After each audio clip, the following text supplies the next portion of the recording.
Hey everyone, my name's Andy. My channel's Finding Value. If you like making money, subscribe to the channel. Love to have you part of the community to ride this commodity bull market up together.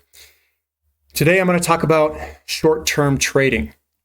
I'm just going to estimate, if you're doing this in a taxable account, what those taxes are and the effects those taxes have on your returns, and what the stock, if you sell it, what does the stock have to go down in order for you to break even? So I'm going to go over that.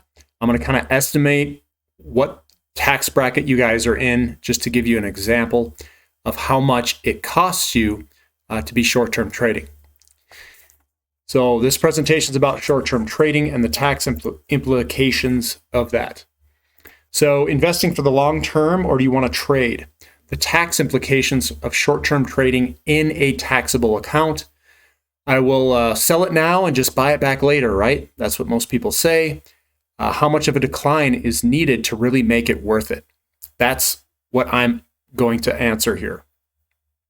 I chose a 22% tax bracket for this example. I can show you on the next slide how much money you'd make for the tax brackets for last year.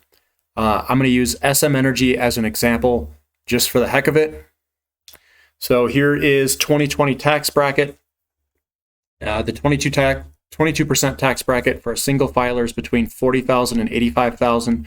So if someone's somewhere in here, a short-term trade's going to be at the rate, it's going to be extra income, and it's going to be taxed at this higher rate, most likely, probably around 22% for most people. And for married filers, it's $80,000 to $171,000. So I would guess it's probably somewhere in a 22% tax bracket. And if that's the case, I'm going to take one example. This is SM Energy. Let's say you purchased 1,000 shares at $1.50, so that's $1,500 is what you purchased SM Energy at in last year.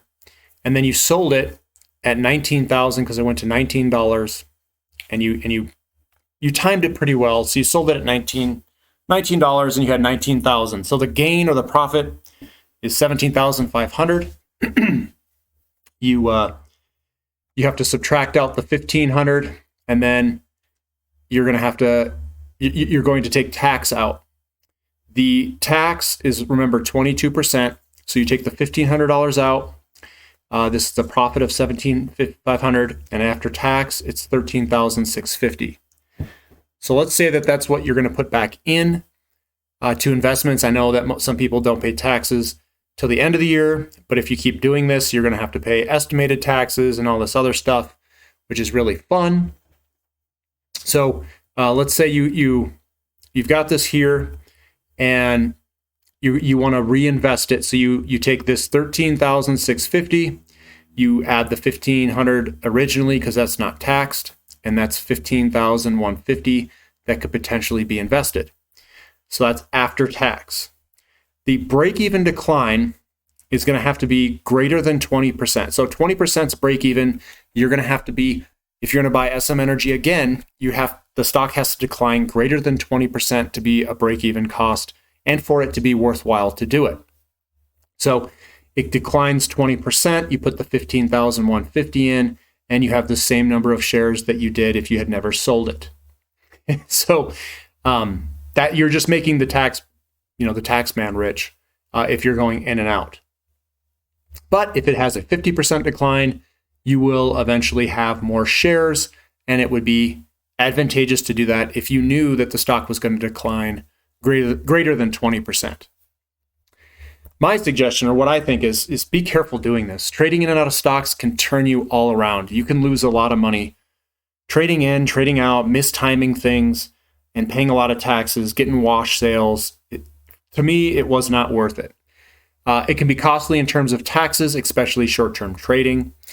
It can be extremely stressful. I'm not trading in and out. I'm just using the valuations and market conditions as my guide of value and timing. I found that trading in and out reduces returns, and it's not fun doing taxes with all that stuff either. And again, I have a long-term perspective. That's what I'm adopting and have adopted. So the vision here I take a long-term viewpoint. I focus on value. And again, you're not going to be perfect. I've entered positions and have been down on them is almost a certainty with high volatility stocks. No one's going to be perfect. You're not going to buy them and have them go straight up. You're going to be thrown around, moving up and down all over the place on the short-term basis. When you look at it from a month's perspective, not a year's. Times, I won't even log into the account if I know something has gone way down and I'm getting a lot of volatility. I know SM Energy, when it was down 20% or when it was down 15% or something like that, and you're up over 1,000% on it, the position's gotten quite large. I don't even want to see what it's down. I really don't. I focus on what could be, not the short-term volatility. I focus out there and say, hey, look, these things are going to progress my life forward. I'm not going to worry about the short-term volatility. I'm going to focus on making money and timing my entry points to companies that I want to add into as best I can. And that's what I focus on. I don't focus on the stuff I'm in. I mean, I still look at it, I still chart it, but I'm not worried about it on a short-term basis. Commodities are extremely volatile and the stocks even more so. You need to develop yourself to be strong and educated because you're not going to make it through if you're not strong and educated about the sector and companies that you're in. And one thing I always tell myself is, what other options do I really have in this world? I accumulate money accumulate all this money. Where am I going to put it anyway? I'm not just going to keep it in cash. I could do real estate, but real estate has a whole other set of risks, like the government not allowing you to kick out tenants, and they're not even paying. So that could be a huge risk. So what other options do you really have? I'm going to ride this stock market, whether I like it or not. I have to be good, and I have to develop myself to be the best investor I can. So my vision, if your vision is to become a lot wealthier, which is my vision, that's one part of my vision, is I want to grow the money. I want to grow money so I can retire. In terms of investing, you need to learn how to stomach these moves. You gotta learn. You gotta say, look, I'm gonna face some big moves. I'm gonna see some volatility. I'm gonna see down days. It's just the way the market is. It's what you have to live with. And over the years, I've mastered discipline. I've been very disciplined on my approach. Sometimes the approach doesn't work, but if it's the highest probability approach, I'm going to continue to do it. And that's what you do. You're not going to win every single company and every single entry point. You're not going to win at all of them. It's just the way it is. It's not easy, and that is why most everyone is not very wealthy. This isn't an easy plan. It's not easy to make a lot of money, and it takes time, and you have to be disciplined. You have to follow a strategy. I choose wealth and prosperity and develop myself to be disciplined and focused. That's what I chose. So these things, it takes time. You're not going to be the best investor the first year or two. If you can find somebody that can mentor you or ask questions, that's probably the best scenario. And a lot of people, it's hard to find that.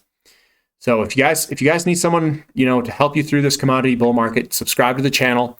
I'm here for you. Ask questions below. And I'm going to be riding this thing up. Either way, with people or not, I'm riding this thing up. It's the best valuations I've ever seen in terms of in history. And these gigantic chart patterns they're breaking. I mean, this thing's all adding up to be some massive move, I think, over the next decade. So that's where I'm putting my bets. I didn't put everything in it. Don't be crazy. I mean, I'm still a little bit diversified. But I am heavily overweighted in commodities for this commodity bull market. If you guys like this content, give me a thumbs up. Leave comments below. And thank you for listening. This is Finding Value.